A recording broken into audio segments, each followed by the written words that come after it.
Sixième cours sur Emet ve'emouna, les conseils de Rabbeinu, la vérité et la foi. Les filles, itma'atut ha'emuna, ken astarat pene Hashem, vecharonapo, chaz ve'shalom. En fonction de la diminution de la foi dans le monde,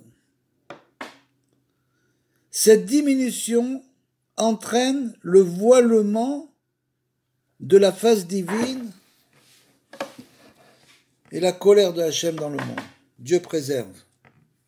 Tout ça provient de la diminution de la foi dans le monde. C'est pour ça que chacun d'entre nous doit travailler sa foi pour avoir une foi entière, que tout ce qui nous arrive est pour le bien.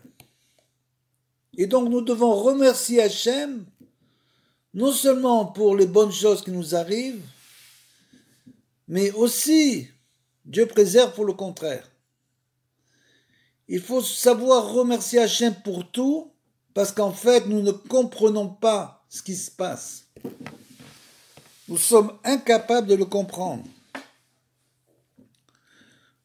Je ne parle pas au niveau du clan d'Israël, du peuple d'Israël, mais même au niveau personnel, de notre vie personnelle que nous vivons chaque jour, on ne comprend pas comment Hachem dirige avec sa providence notre vie.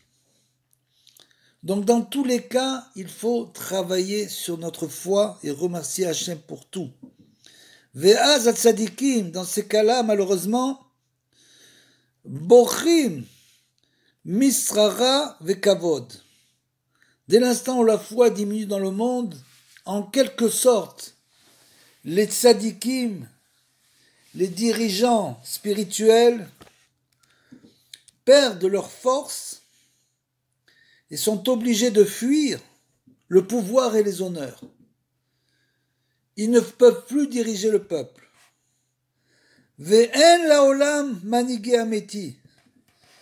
Et il n'y a plus de dirigeant spirituel véritable dans le monde.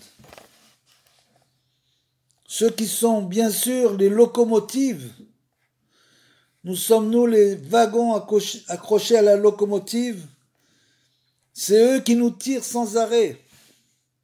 Et dans ce cas-là, malheureusement,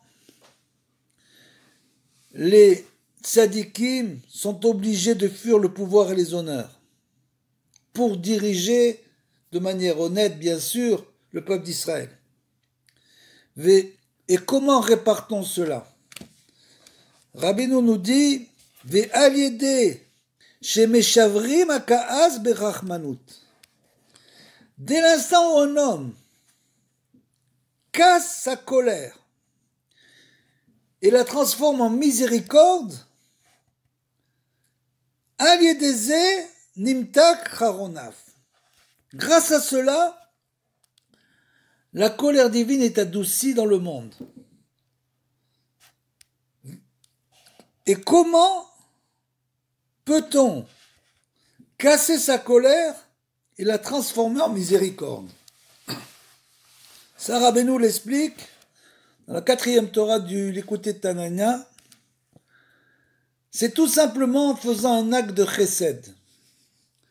L'homme a toujours tendance à vouloir se faire plaisir. Il a toujours ce très fort désir de recevoir, et souvent il est très content uniquement quand il reçoit.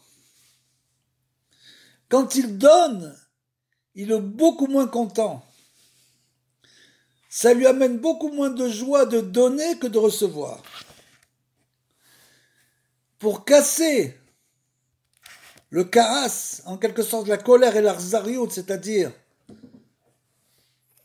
la cruauté entre guillemets, c'est une sorte de cruauté, le fait de ne pas donner ce qu'on peut donner. Pour casser cette colère-là et cette cruauté, il faut la transformer en rachmanout, c'est-à-dire il faut donner à l'autre. Dès l'instant où l'homme donne à l'autre, il casse sa colère, il casse sa cruauté, et devient un homme Rahman, bienfaisant, miséricordieux. C'est comme ça qu'on arrive à casser la colère. Ve'aliedeze nimtak charonaf, et grâce à ça, la colère divine est adoucie. Ve'az atzadikei emet mekablim hakavod ve'amanigut. L'homme, le monde revient dans son ordre, et à ce moment-là, les dirigeants véritables, spirituels, peuvent retrouver les honneurs qui leur sont dus, et ils peuvent diriger à nouveau le peuple d'Israël. Vezochrim, les manig ameti, à ce moment-là, quand la foi revient dans le monde, quand l'homme casse sa colère et sa cruauté, qu'il aime chacun des composants du peuple d'Israël avec un véritable amour, ça entraîne que après, grâce à tout cela, nous méritons d'avoir de véritables dirigeants spirituels chez Yavi Kol Echad et la Tachlit Ameti, qui pourra amener chacun d'entre nous au but final. Ces dirigeants ne sont pas là pour leur kavod personnel, ils ne sont pas là pour recevoir des honneurs, ils sont là pour nous diriger uniquement une seule chose, c'est diriger le peuple d'Israël vers le but, le véritable but final. Que l'homme ne se trompe pas dans le chemin. Parce que le chemin spirituel est un chemin semé d'embûches, il faut le savoir. Ce monde est un pont très étroit. Comme le dit Rabbeinu, l'essentiel, bien sûr, c'est de ne pas avoir peur et d'aller avec le vrai dirigeant spirituel, celui qui a donné sa vie et son âme pour le peuple d'Israël, et celui qui peut mener tout le peuple vers le but véritable.